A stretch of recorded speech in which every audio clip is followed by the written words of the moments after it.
So everybody says that your email list is going to be your most important marketing asset. That's something that is said in every industry, including ours, the fiction industry. But the question is, do you know how to use your list to make more sales on your fiction? So do you want to sell via email, but you really just don't know how? I mean, you know the list is important. Everybody says that. You 100% believe them. But you really have no idea how to go about leveraging that list to actually help you sell more books and, make more money. Maybe you even spend time emailing every week. Maybe you have, grown a little bit of an email list, but you just don't see that many sales. And if you have launched, maybe you've heard these amazing stories about how somebody has thousands of people on their list, and when they launch, all they do is send out, one email or maybe 4 or 5, and they get like 10,000 sales of their books. And you're going, well, that would be great, but how do I do that? Because when I do email the people I have, I'm just not hearing much. It's all crickets, right? Well, if this sounds like you or anything even close to that, then this is the episode for you. We're going to talk about all things email marketing when it comes to our fiction, and specifically 5 mistakes you're probably making that is making it difficult for you to grow and nurture a loyal email list and get fiction sales off them. So stay tuned. Okay, so does this sound at all like you? You do email whatever list you have, but you get very little or perhaps no engagement. Maybe every once in a while you send links to your books, but you get very, very few clicks. Maybe you have a newsletter that you send out either weekly or bi-weekly or monthly, but you find that you don't always know what to say and you kind of run out of things. You hear from others, of course, that the list is the most important asset that you have in trying to sell your fiction, but maybe you're even a little bit intimidated by growing your list because you don't know how to turn those subscribers into buyers, and you certainly don't want to be paying for something that isn't serving you. I mean, what's the point of having 100,000 subscribers and paying $200, $300, $500 a month for them if you're not getting anything back, right? Of course, nobody wants that. So there's a reason this kind of thing happens. And the reason is really, well, in a very broad way, it's because things are not being taught correctly in the author space. And this is very common across the board. Most things are not taught correctly in the author space. That's something that I've come to realize over the last 4 years as I've really sunk myself deep into entrepreneurship. Now, we tend to teach a lot of the strategies and tactics, but those are the external things. Like, most of us know how to run an Amazon ad, and that's great. But do we actually know the sales psychology of how to convert? Okay, there's how to do it, which is put up this much text and, click all the right buttons and set up the ad correctly. But how do you know what to write that will actually make people buy your book? Okay, those are 2 separate things, and they're not taught very well, or at least the second one, which is more of the internal, the psychology of it, is not taught very well in the author space. So in terms of email, there are certain words, phrases, and certain types of emails that you should be sending to your list, okay?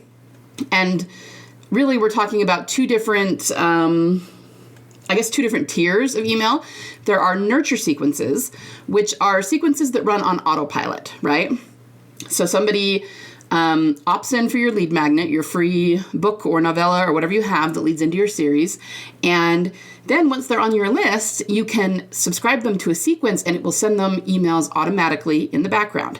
Now, that sort of thing, it takes a little bit of time to set up on the front end, but after that, it can run for months or years and you won't have to email that person again, right? You don't have to do all of the work yourself. There are very sophisticated autoresponders that will do this for you. And that's really, really nice because your email list is being nurtured in the background while you are busy writing your next book, right? The other tier of emails is your current emails that you send out. And this is going to be in the form of your newsletter, either your weekly, monthly, however often that you send it. I would recommend weekly. That's what most people do, and that's what most readers are used to seeing. There are email marketers out there who do daily emails. They tend to be very short. And then there are those who only do it once a month, once a quarter, once every 6 months, but I wouldn't recommend that because it's really difficult to keep your list engaged and loyal to you if you do that. Now, of course, there are exceptions to everything, but you have to kind of figure out what works for you. In the fiction reading space, usually we find that about once a week works best, okay? But here's the thing that not very many people say or want to admit, and that is that if you don't know how to leverage your email list, if you don't know what emails to send and what to say to nurture your list into loyal readers and convert them into buyers, having an email list is not really going to do you very much good. Nobody wants to hear that. Nobody wants to say that. And it is true that if you know what to do, your email list will be your most important marketing asset, okay? Unlike social media, there's no algorithm involved. Someone can't take your email list from you, right? But if you don't know what to do with it, then all you're doing is paying for email addresses, not getting any return on that, and taking time away from your writing to write emails to people who aren't responding and don't really care. Now, on the flip side, some time ago, I'll have to link up the episode in the show notes because I don't remember right now what episode it was, but I interviewed Andrea Pearson, and I actually originally learned email marketing from her. And she even told me that she had changed up her email strategy because she was somebody who shared a lot of personal details about her life in her emails. And there's nothing wrong with that. It's just about whether you're comfortable doing that or not. But what she found is that she had people who were very loyal to her in terms of what was going on in her life. Like, she would even have people who, when her emails came in and they saw them on their phones, they would pull over if they were driving so they could read her email because they cared so deeply about what was going on with her. Now, that's great, but what she found is that those same people were not buying her books. So the point is, you can cultivate any kind of list that you want. You can cultivate people who are very loyal and open every email and read every email, but are they buying your books, right? There is a difference there. And you have to understand the differentiation there, okay? It's very important. Now, most people think that when someone, for example, opts into your lead magnet and gets on your list, that they are a pretty cold lead. Meaning, if you don't know the difference between cold and hot leads are brand new. They don't know anything about you. They don't know anything about your books, and they're less likely to buy from you because they are not familiar with you. Whereas warm or then hot leads are people who know you very well, have read your books, and are more likely to buy everything you put out, right? So obviously, we want to nurture our list until they go from wherever they're at and turn them into hot leads who will be very loyal and buy everything that we publish, right? That's kind of the goal. But back to what I was saying, most people say that when the subscriber first hits your list, they're a pretty cold lead. Now, they may be cold in comparison to what they will be down the line once you've nurtured them and turned them into a mega fan, but I actually disagree with the idea that they are ice cold when they come onto the list. Why? Because you are already farther along as a fiction author when you get someone on your list than most email marketers are when they send out emails. Let me explain what I mean by that. We've all gotten those mass emails selling us products that we don't need, right? Very often they go to our spam filters, but it's very clear that they are just sending out emails to thousands, if not millions of email addresses, and you're looking at that going, why would someone send me that? Like, I'm the last person in the world that would ever buy that, right? Well, that's how cold email marketing works. They know very well that they are only going to get a fraction of a percent of people even opening the email, much less buying anything from it, right? Because all of the subscribers are cold that they're sending to. But that's why they send so many. Because even if you're only getting a 1% open rate and a 0.3% click rate, if you send it to 3 million people, you're actually still going to sell a decent amount of product. Okay, so that's the way that it works.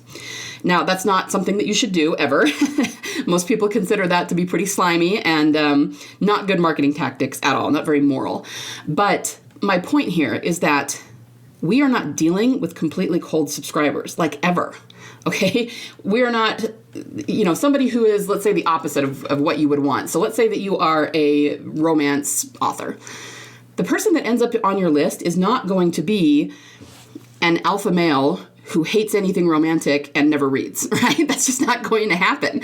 The person who ends up on your list is already a romance reader. Now, they're not a hot lead, certainly, because they don't know your writing style. They may not have read any of your books. They may not be familiar with you as an author yet, but you are already in the ballpark, okay? You already have someone who likes to read and who likes to read your genre, right? So there's really no excuse for why you cannot nurture that reader and gain their loyalty and really connect with them and sell more books to them. And yet, the vast majority of people, of fiction authors in our space, do not know how to do that. And we lose out on a lot of sales through email marketing because of it. But you have to understand that when they first come onto your list, there will never be a better time to start to nurture them, okay? You will never have a better window, especially if they read your lead magnet. As soon as they're done, assuming that they finished it, assuming that they liked it at all, that is the most opportune window you will ever have with this reader to get them to buy the next book in the series.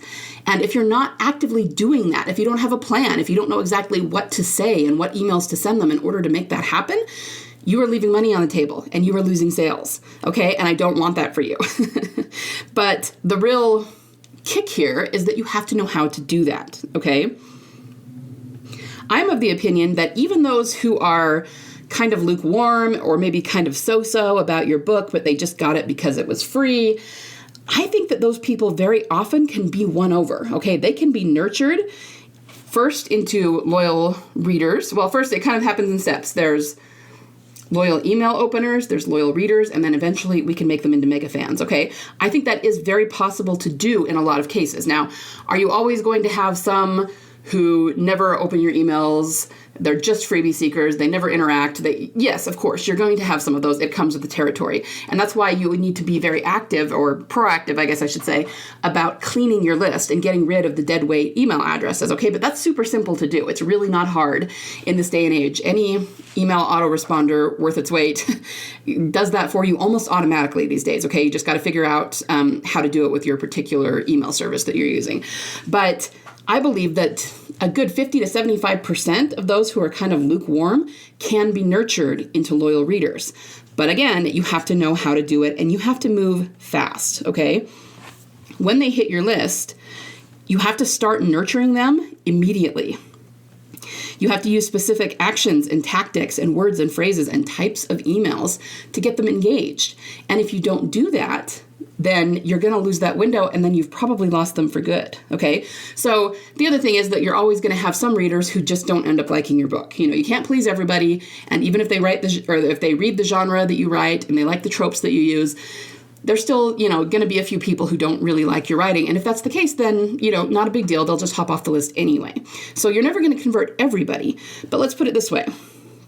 Let's say 100 people jump on your list and 30% of those are always going to love you anyway just because of what you write. 30% of those are kind of lukewarm, and 30% of those are going to end up being dead weight. Okay, and I'm just doing the 30% to make it easy.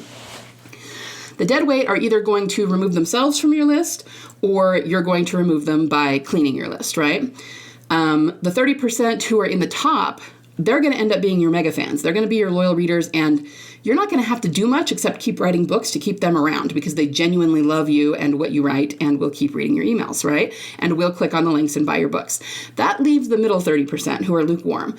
I believe at least half of those can be nurtured into loyal fans, loyal readers, and maybe even mega fans. But if you're not actively doing this, you are losing all of them as loyal readers. And that is not good for business.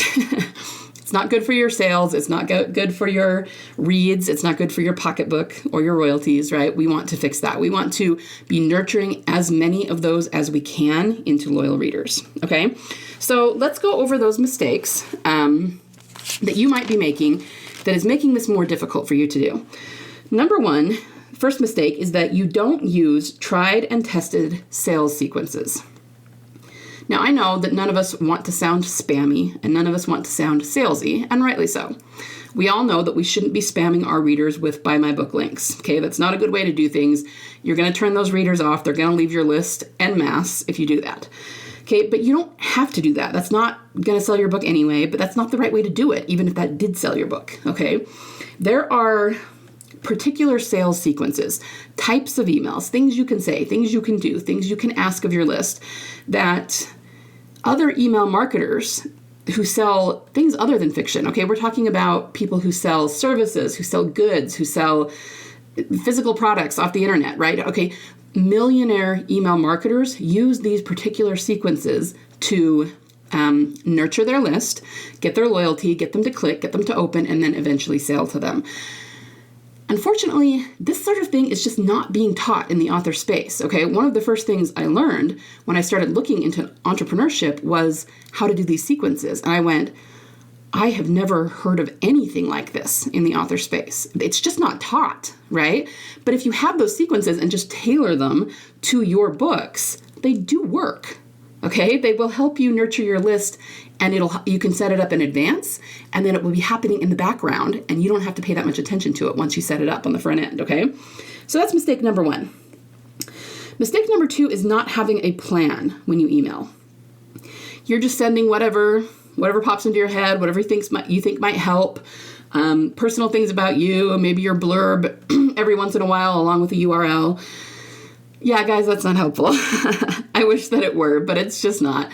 And probably in the early days of publishing in 2010, just as with everything else, you could have done that and actually gotten some pretty decent clicks and sales from that, just because back then it was the technology that was novel. Okay, the novelty was not in the book you were writing, but in the fact that people could get it online and read it in an ebook. But we all know that's way in the past now, okay? People are demanding better books. There's a lot more competition, and you really need to know exactly what you're going to send, when you're going to send it, how many to send, how much time between emails, all of that. You need to have a plan and something that you know and have confidence will work. And if you don't have that, you're going to have a really hard time being successful with email marketing, okay?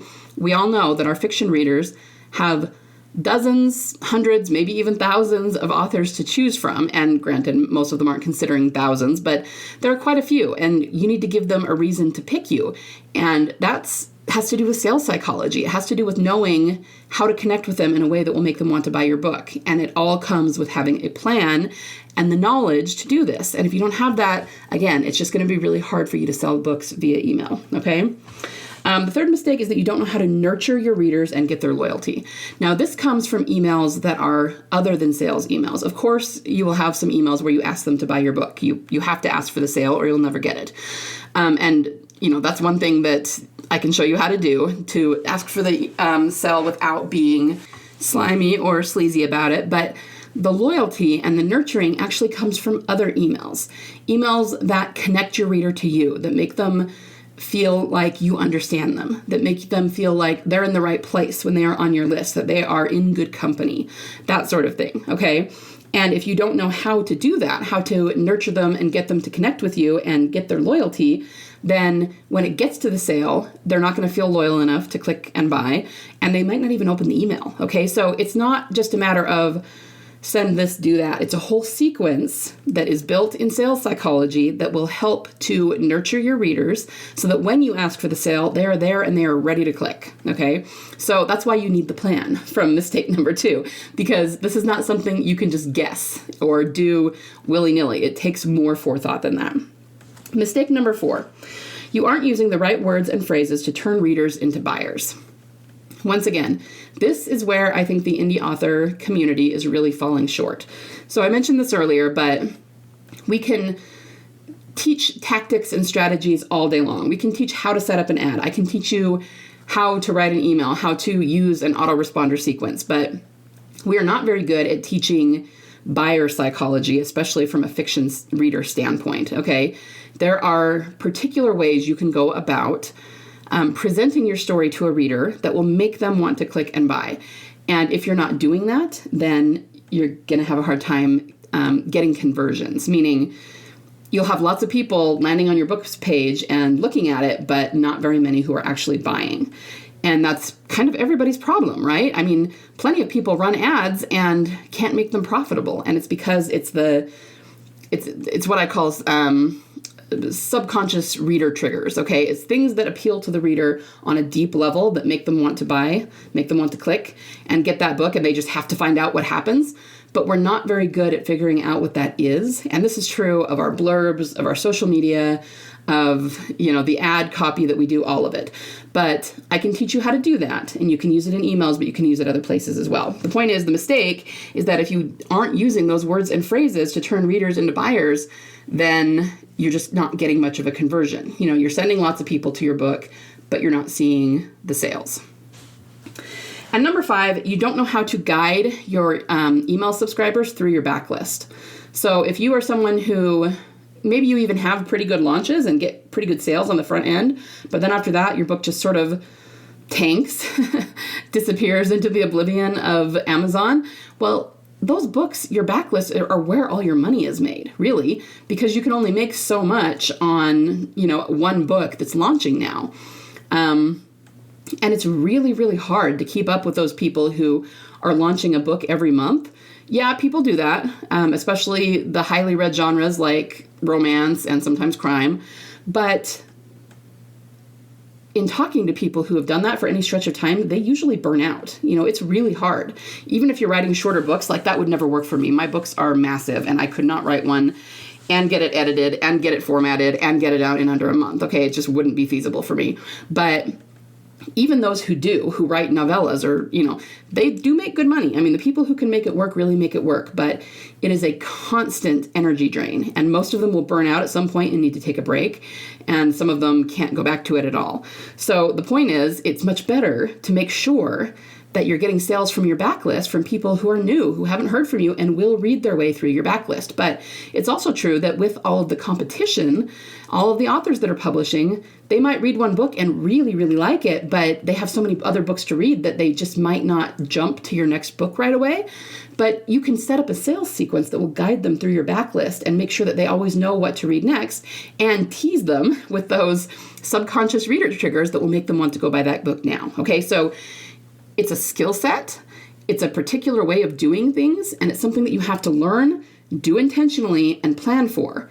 And if you do, you will sell a lot more books via email, okay? If you don't do it, like I said, you're leaving money on the table. So the question is, do you want to stick with how things are going now in your email marketing? I mean, hey, if things are going great and you're selling hundreds of books every month through email marketing, then you keep doing that. That's awesome. More power to you. But if you would like to up-level your email marketing, then these are things that you're going to want to learn at some point in order to help you sell more books, right? And this is how you effectively and intelligently leverage your email list, right? To guide them through your backlist, help them buy your books, and see a lot more sales. And once again, you can set this up in advance, and it can be running on autopilot, so you don't have to pay that much attention to it. And you can just focus on writing your next bestseller, right? All right, so why did I decide to do this as a topic today? Well, last week I told you that I was revamping my email marketing for authors course. I have had a lot of people request it and want to know where they can buy it and when it's going to be on sale again. And the thing is, the original course had the nurture sequences in it, but it didn't have the subconscious reader triggers. And there's a few other things that I've added to it just to revamp it so that it's a little better than it was before. And I am excited to announce that this email marketing course for authors is now available should anyone want it. Okay, I've changed the name of it. It is now called Email Marketing for Fiction Authors. So pretty straightforward, right? And you can get this, again, it is available now in its revamped version. So if you are ready to sell more backlist books via email, if you don't know what emails to send your list, how many or when, and you're just kind of throwing things out willy-nilly with a buy my book link every so often, if you struggle with what to put in your current newsletters and how to structure them for maximum engagement and sales, and if you don't know how to turn readers into buyers with that buyer psychology, then this is the course for you, okay? You know that your book is high quality and that readers of your genre will enjoy it, but you're not sure what emails to send that will effectively sell without being sleazy. You don't know how to guide your book through your backlist, and you don't know what will get you more sales via email so that you can spend less time email marketing and more time writing your next book. Here's the thing. To build a successful fiction business, we need to understand the basic skills of entrepreneurship and sales. And as I said before, these things are not being taught effectively in the indie space. But this is how I start to help you remedy that. Okay, the good news is I can teach you how to do this via email. Once you understand how, it's really not that hard, and you can repeat it again and again and again as often as you need. So if you're ready to take action and start selling more fiction through email, then I would invite you to head on over to bit.ly/fiction emails, and I will link that up in the show notes, but it's all one word, no caps, fiction emails, bit.ly/fiction emails. Here's what you get inside the course. I teach you how to do detailed email nurture sequences. Again, those are the ones that you set up on the front end and that run on autopilot. They help you get the loyalty of your readers. They help you train them to click. And there will be buy my book emails in those sequences, but I teach you exactly what to put into those emails so that they are not sleazy and they are not slimy and you're not sounding too salesy. They're things you put in that make the reader genuinely want to buy the book and feel like, wow, I'm so glad I'm on this author's list because this is exactly what I want to read, I also teach you how to craft your intro sequence, what to put in there, how to use your email sequences to get more reviews. And I do give you training on those subconscious reader triggers that will help turn viewers, people who are landing on your book's page or just opening your email, into buyers, to use the sales psychology to get them to actually want to click and buy. But there's even more than that. I've thrown in some bonuses. I put in there my series that I did, a year or two ago about best practices for creating and marketing an effective fiction lead magnet. I've got one called How to Plot Best-Selling Fiction in 10 Steps. Now, this is pretty much just a twist on the 10 plot thickening events that every bestseller includes. So some of you may have gotten that PDF before, and I do still have it as a free PDF that you can download. But what I've done here is that I've actually created a training around it. So it's a video in which I go really, really in depth into the 10 plot points, and I include the psychology behind each one. And so that's a little bit more than the free PDF, and that's included as a bonus here. I also give you, every lesson has an audio file in case you want to listen on your favorite podcast player or just want to download it to your phone. I also give you templates and swipe files of the different kinds of email along with examples, but you can take those templates and swipe files and copy them, steal them, fill in the blank for your books and your characters and use them so that you always know exactly what to send in every email. And finally, I give you a ConvertKit tutorial. Now, ConvertKit is totally my jam. I've been using it a long time, and it's definitely what I recommend you use for email marketing. But even if you're not going to use ConvertKit, that's okay. You'll still get a lot out of the tutorial because I use it to show you how to do automations. If you don't know what automations are, then you are really missing something that is very convenient and very helpful in managing your list. But also just to give you an idea of what your email marketing service needs to have in order to really serve you, and to kind of give you criteria. Like if your email autoresponder doesn't have this, then it's probably not a very good one to be using. But there are others who have everything that ConvertKit has, and if you'd rather use one of those, then more power to you. But you just need to know kind of what you're going to need in order to be successful at email marketing. Okay? So if this is something that you want to learn how to sell your books, including your backlist through email marketing, then hop over to bit.ly/fiction emails and you can check out the course there. Okay? Everybody have a wonderful week of writing and hopefully of email marketing. Let's go out there and sell some fiction. See you next week.